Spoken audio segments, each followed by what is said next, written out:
حضرت ابو سعید بن معلی رضی اللہ تعالیٰ عنہ سے روایت ہے کہ نبی کریم صلی اللہ علیہ وآلہ وسلم نے فرمایا، میں تمہیں قرآن کی سب سے عظیم کلمات سکھاؤں جو 7 مرتبہ پڑھنے سے اس کے والدین کی اٹھنے سے پہلے مغفرت ہو جاتی ہے۔ تو الصبا والثمانی قرآن و عظیم ہے جو مجھے عطا کیا گیا ہے۔ فرمایا جو بندہ 7 مرتبہ یہ کلمات پڑھے اس کے اٹھنے سے پہلے ہی اللہ تعالیٰ اس کی اور اس کے والدین کی مغفرت فرما دیتا ہے۔ کیسی عظیم بشارت ہے، کیسی بے مثال بخشش ہے کہ انسان ابھی اپنی جگہ سے اٹھا بھی نہیں ہوتا اور آسمانوں سے رحمت کی بارشیں اس پر برسنے لگتی ہیں۔ اس کے والدین جو دنیا سے جا چکے ہوں یا ابھی حیات ہوں، ان کے لیے بھی معافی کا پروانہ جاری ہو جاتا ہے۔ یہ چند کلمات جو زبان پر محض 7 بار نکلتے ہیں، آسمانوں تک جا پہنچتے ہیں۔ ان کلمات میں وہ تاثیر ہے جو نہ صرف دنیا میں سکون عطا ہوتا ہے بلکہ آخرت کے اندھیروں کو روشنی میں بدل دیتی ہے۔ جب بندہ یہ کلمات پڑھتا ہے تو اس کے اعمال سنورنے لگتے ہیں، ان کے گناہ نیکیوں میں بدلنے لگتے ہیں، برکت اس کی زندگی میں شامل ہو جاتی ہے۔ ان کلمات میں روحانی طاقت ہے جو بندے کو اللہ تعالیٰ کی قربت کا احساس دلاتی ہے۔ ان کلمات کی برکت سے وہ اعمال جو بے وزن تھے اب وزنی ہو جاتے ہیں، وہ دعائیں جو رکی ہوئی تھیں وہ قبول ہو جاتی ہیں، اور وہ دل جو ٹوٹے ہوئے تھے وہ جڑ جاتے ہیں۔ یہ کلمات جنت کی طرف راستہ کھولتی ہے، ایک ایسا راستہ جو بندے کو جہنم کی ہولناکیوں سے بچا کر اللہ کی رضا کی طرف لے جاتا ہے۔ قبر کی تنگی ان کلمات کے صدقے کشادگی میں بدل جاتی ہے، اور حشر کے دن سورج سروں پر ہوگا، گرمی کی شدت سے سانس نکلنا مشکل ہوگا، مگر ان کلمات کے پڑھنے والا اللہ کے عرش کے سائے میں ٹھنڈک اور راحت پا رہا ہوگا۔ وہ عظیم کلمات یہ ہیں: بسم اللہ الرحمن الرحیم۔ السلام علیکم ورحمۃ اللہ وبرکاتہ۔ محترم ناظرین، حضرت علی کرم اللہ وجہ اللہ حضور نبی کریم صلی اللہ علیہ وآلہ وسلم کے چچا زاد بھائی تھے۔ بچپن ہی سے آپ صلی اللہ علیہ وآلہ وسلم کے زیر تربیت رہے۔ جب حضرت فاطمہ رضی اللہ تعالیٰ عنہما سن نکاح کو پہنچی تو کئی صحابہ کرام رضی اللہ تعالیٰ عنہم ان کا رشتہ لے کر آئے، لیکن نبی کریم صلی اللہ علیہ وآلہ وسلم خاموش رہے۔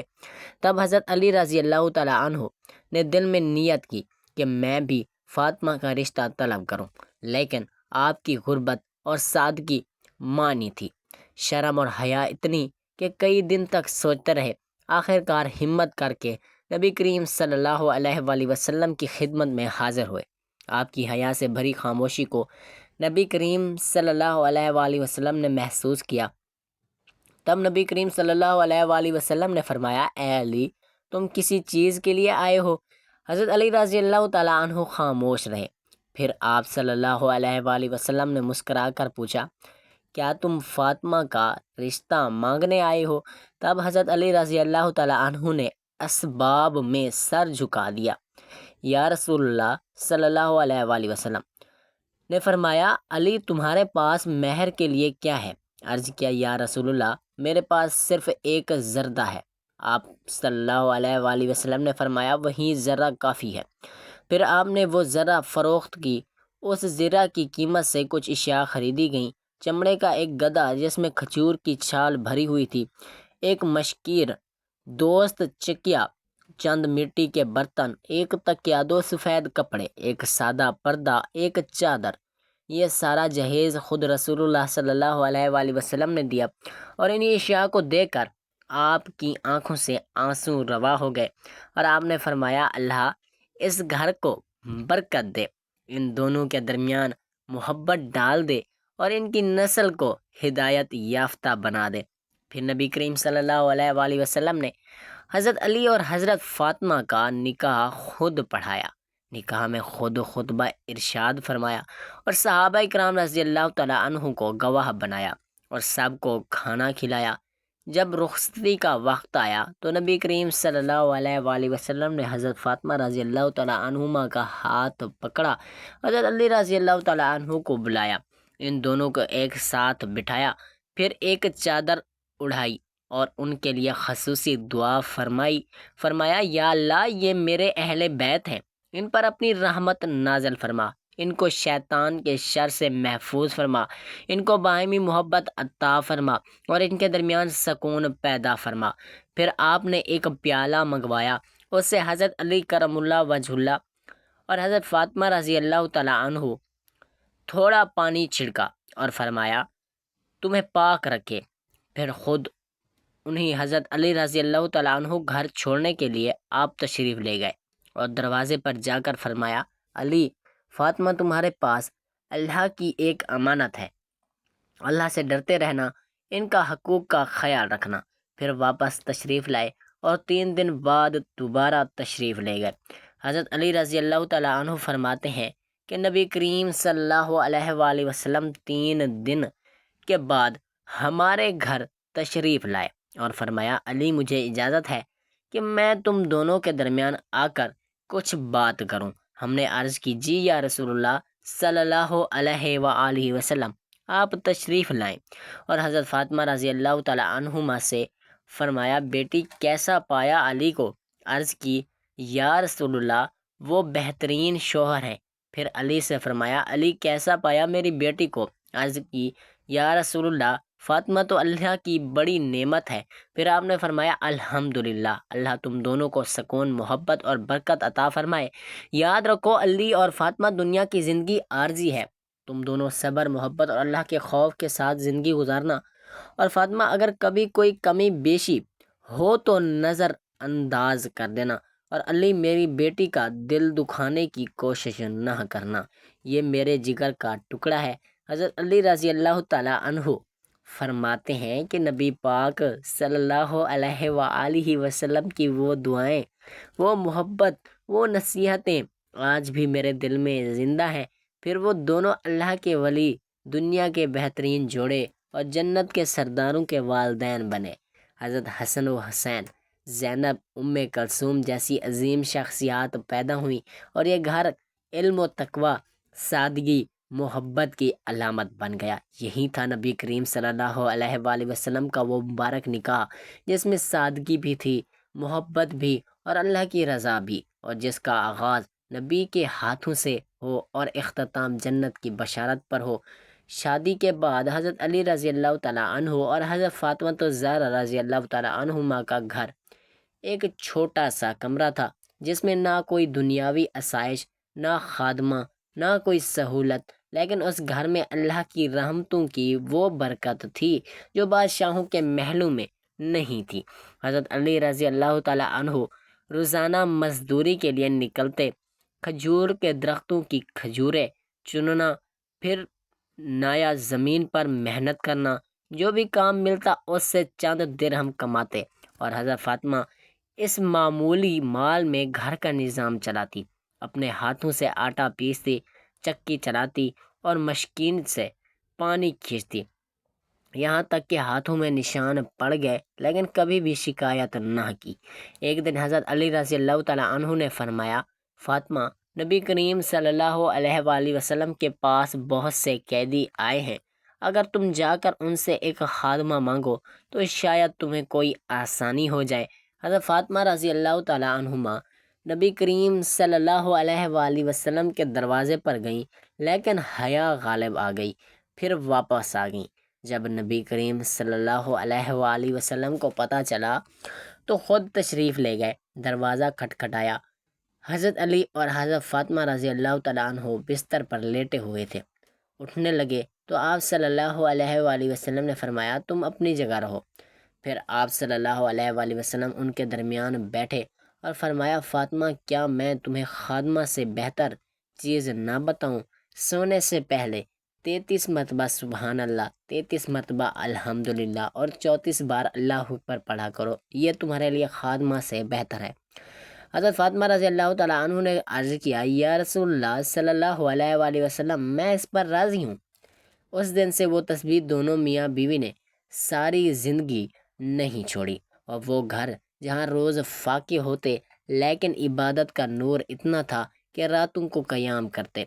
حضرت علی رضی اللہ تعالیٰ عنہ فرماتے ہیں کہ جب میں رات کو سو جاتا تو فاطمہ مجھے جگاتی اور کہتی علی اٹھو، اللہ کے سامنے کھڑے ہونے کا وقت آ گیا۔ اور جب وہ تھک جاتی تو میں جگاتا اور کہتا فاطمہ اٹھو، رات بہت کم رہ گئی ہے۔ اس طرح تم دونوں ایک دوسرے کو جنت کے لیے جگاتے رہے۔ حضرت علی کرم اللہ وجہ الکریم فرماتے ہیں کہ فاطمہ کا چہرہ نور سے چمکتا تھا اور وہ میرے لیے دنیا کی سب سے قیمتی نعمت تھی۔ ایک دن حضرت علی رضی اللہ تعالیٰ عنہ کو نبی کریم صلی اللہ علیہ وآلہ وسلم نے یمن بھیجا۔ حضرت فاطمہ رضی اللہ تعالیٰ عنہ کئی دن اکیلی رہیں۔ جب واپس آئے تو آپ صلی اللہ علیہ وآلہ وسلم حضرت فاطمہ کے پاس آئے اور فرمایا بیٹی علی سے ناراض تو نہیں؟ عرض کیا نہیں۔ آپ صلی اللہ علیہ وآلہ وسلم نے فرمایا بیٹی علی سے محبت کرنا میرے دل کو خوشی دیتا ہے۔ پھر آپ نے حضرت علی رضی اللہ تعالیٰ عنہ کو بھی یہی نصیحت کی کہ فاطمہ کا دل کبھی نہ دکھانا۔ ان دونوں کے درمیان کبھی دنیا کا کوئی شکوہ نہیں ہوا۔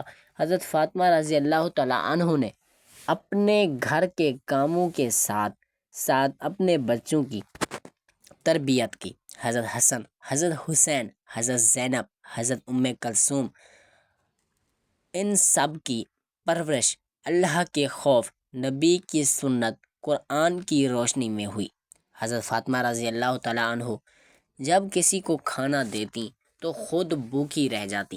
ایک بار 3 دن کے فاقے کے بعد جب کوئی سائل آیا تو وہ اپنی روٹی حضرت علی، حسن اور حسین کی روٹی دے کر اللہ کی رضا کے لیے دے دیتی۔ اللہ تعالیٰ نے ان کے اس عمل کو قرآن پاک میں نازل فرما کر ہمیشہ کے لیے قرآن کا حصہ بنا دیا۔ ان کے گھر کا دروازہ جنت کے دروازے جیسا تھا۔ حضرت علی جب مسجد سے واپس آتے تو حضرت فاطمہ رضی اللہ تعالیٰ عنہما دروازے پر استقبال کرتی۔ ایک دن نبی کریم صلی اللہ علیہ وآلہ وسلم حضرت علی اور حضرت فاطمہ کے گھر گئے اور فرمایا فاطمہ کیا تمہیں یہ پسند نہیں کہ میں تم جنتی عورتوں کی سردار ہو؟ پھر حضرت علی کی طرف دیکھ کر فرمایا علی تمہاری محبت ایمان کی علامت ہے اور تمہارا بغض نفاق کی نشانی ہے۔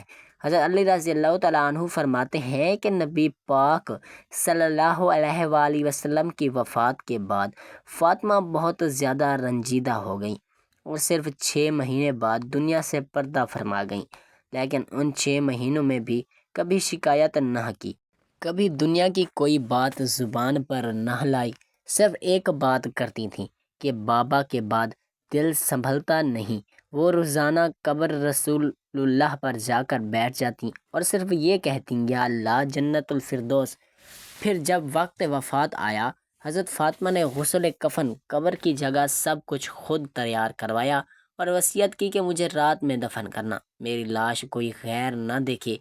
اور جب حضرت علی رضی اللہ تعالیٰ عنہ نے انہیں دفن کیا تو دیوار سے لگ کر اتنا روئے کہ ہچکیاں بن گئیں اور کہا فاطمہ تم دنیا کی سب سے سچی، باوفا اور اللہ سے ڈرنے والی عورت تھی۔ تمہارا ساتھ میرے لیے دنیا کا سب سے قیمتی وقت تھا۔ آج وہ وقت ختم ہوا، اب مجھے بس تمہاری دعاؤں کا سہارا ہے۔ پھر بار بار حضرت فاطمہ کی قبر پر جاتے، مٹی کو چومتے اور کہتے یا فاطمہ تم جنت میں اپنے بابا کے ساتھ ہو اور انشاءاللہ میں بھی تمہیں جلد ملوں۔ ان دونوں کی زندگی ایک بے مثال ہے۔ محبت سادگی میں ہو، عبادت کے سائے میں، اللہ کی رضا میں، فقر و صبر اور محبت کا مرکز جنت کا راستہ ہو۔ حضرت علی کرم اللہ وجہ اللہ ایک دن سفر پر نکلے۔ راستے طویل اور تھکا دینے والا تھا۔ سورج کی تپش شدت اختیار کر گئی، پانی کی قلت تھی، جسم تھکن سے چور تھا۔ اس عالم میں حضرت علی رضی اللہ تعالیٰ عنہ ایک میدان میں پہنچے۔ وہاں ایک خوبصورت سفید قیمتی اور کم عمر اونٹنی بندھی ہوئی تھی۔ حضرت علی رضی اللہ تعالیٰ عنہ نے دیکھا کہ وہ اونٹنی بے مالک ہے اور ارد گرد کوئی آدمی نظر نہیں آ رہا۔ اس لمحے ایک شخص نمودار ہوا، اس کے چہرے پر نور لباس، فیض اور چال باوقار تھی۔ اس نے کہا اے علی کیا تم نے یہ اونٹنی خریدنی ہے؟ حضرت علی نے فرمایا لیکن میرے پاس کچھ رقم نہیں۔ اس شخص نے کہا تم اس کو لے جاؤ، جب رقم ہو تو مجھے ادا کر دینا۔ حضرت علی رضی اللہ تعالیٰ عنہ نے تعجب سے پوچھا تمہارا نام کیا ہے؟ اس نے کہا میرا نام ملک الجبلائیل ہے اور میں پہاڑوں کے درمیان رہتا ہوں۔ حضرت علی نے وہ اونٹنی لے لی اور اس پر سوار ہو کر آگے بڑھے، اور وہ اونٹنی اتنی سبک رفتار اور مضبوط تھی کہ راستے کی تمام مشقت آسان ہو گئی۔ حضرت علی بہت خوش ہوئے۔ جب شہر میں پہنچے تو سوچا کہ یہ اونٹنی بیچ کر کچھ رقم حاصل کی جائے تاکہ قرض ادا ہو۔ بازار میں گئے، لوگ اونٹنی کو دیکھتے ہی حیران رہ گئے، کیونکہ اتنی خوبصورت اونٹنی کبھی کسی نے نہیں دیکھی تھی۔ تبھی ایک خریدار آیا، چہرے پر نور، گفتگو میں نرمی۔ اس نے کہا، اے علی، کیا تم یہ اونٹنی بیچنا چاہتے ہو؟ حضرت علی نے فرمایا، ہاں۔ تو اس نے کہا، میں 400 درہم میں دیتا ہوں۔ حضرت علی رضی اللہ تعالیٰ عنہ راضی ہو گئے، اور جب ان درہموں کے ساتھ وہ پہلے والے شخص کو تلاش کرنے نکلے تو وہ شخص کہیں نہ ملا۔ بازار، میدان اور ہر جگہ تلاش کیا، لیکن وہ غائب ہو چکا تھا۔ حضرت علی رضی اللہ تعالیٰ عنہ مسجد نبی پہنچے۔ نبی کریم صلی اللہ علیہ وآلہ وسلم اس وقت تشریف فرما تھے۔ حضرت علی نے پورا واقعہ سنایا۔ نبی پاک صلی اللہ علیہ وآلہ وسلم مسکرائے اور فرمایا، اے علی، جانتے ہو وہ پہلا شخص کون تھا؟ وہ جبرائیل علیہ السلام تھے، اور جس نے اونٹنی خریدی وہ میکائیل علیہ السلام تھے، اور وہ اونٹنی جنت سے آئی تھی۔ اللہ نے تمہاری سچائی، امانت اور توکل کو دیکھ کر تمہیں یہ اعزاز دیا۔ حضرت علی یہ سن کر رو پڑے کہ اللہ نے تجھے کس شرف سے نوازا اور فرشتوں کو میرے ساتھ معاملہ کرنے بھیجا۔ نبی کریم صلی اللہ علیہ وآلہ وسلم نے فرمایا، علی، تمہارا مقام زمین پر بھی ہے اور آسمانوں میں بھی۔ تم سے محبت اور ایمان ہے، اور تمہارے ساتھ بغض رکھنا نفاق ہے۔ تم اللہ کے ولی ہو، اور قیامت کے دن تمہارا چہرہ 14ویں کے چاند کی طرح چمک رہا ہوگا۔ یہ واقعہ حضرت علی رضی اللہ تعالیٰ عنہ کی صداقت اور سادگی اور اللہ پر یقین کی روشن مثال ہے کہ جب بندہ اللہ پر بھروسہ کرتا ہے تو فرشتے بھی اس کی مدد کو بھیجے جاتے ہیں، اور جنت سے اونٹیاں زمین پر آ جاتی ہیں، اور بندہ جس کے لیے فرشتے زمین پر آئیں اس کے لیے جنت کا دروازہ کھولنا کوئی مشکل بات نہیں۔ رسول اکرم صلی اللہ علیہ وآلہ وسلم نے فرمایا، الحمدللہ رب العالمین، یہ سورۃ فاتحہ سب سے عظیم سورت ہے جو مجھے قرآن پاک میں دی گئی ہے۔ ایک اور مقام پر فرمایا، سورۃ فاتحہ ایسی سورت ہے جیسی نہ تو رات میں نازل ہوئی، نہ انجیل میں اور نہ ہی زبور میں، صرف قرآن پاک میں یہ سورت نازل ہوئی، اور یہ فاتحہ ہے، یعنی بخشش کا ذریعہ ہے۔ حضرت ابو سعید بن معلی رضی اللہ تعالیٰ عنہ سے روایت ہے کہ نبی کریم صلی اللہ علیہ وآلہ وسلم نے فرمایا، میں تمہیں قرآن کی سب سے عظیم سورت سکھاؤں گا جو 7 مرتبہ پڑھنے سے اس کے والدین کے اٹھنے سے پہلے مغفرت ہو جاتی ہے۔ وہ سورت واقع ہے اور قرآن عظیم ہے جو مجھے عطا کیا گیا۔ حضور اقدس صلی اللہ علیہ وآلہ وسلم نے ارشاد فرمایا، جو بندہ 7 مرتبہ سورۃ فاتحہ پڑھے اس کے اٹھنے سے پہلے ہی اللہ تعالیٰ اس کی اور اس کے والدین کی مغفرت فرما دیتا ہے۔ ایسی عظیم بشارت ہے، کیسی بے مثال بخشش ہے کہ انسان ابھی اپنی جگہ سے اٹھا بھی نہیں اور آسمان سے رحمتوں کی بارش اس پر برسنے لگتی ہے۔ اس کے والدین جو دنیا سے جا چکے ہوں یا ابھی حیات ہوں، ان کے لیے بھی معافی کا پروانہ جاری ہو جاتا ہے۔ یہ چند الفاظ جو زبان پر محض 7 بار آتے ہیں لیکن دل سے نکلتے ہیں، اخلاص سے ادا ہوتے ہیں اور آسمانوں تک جا پہنچتے ہیں۔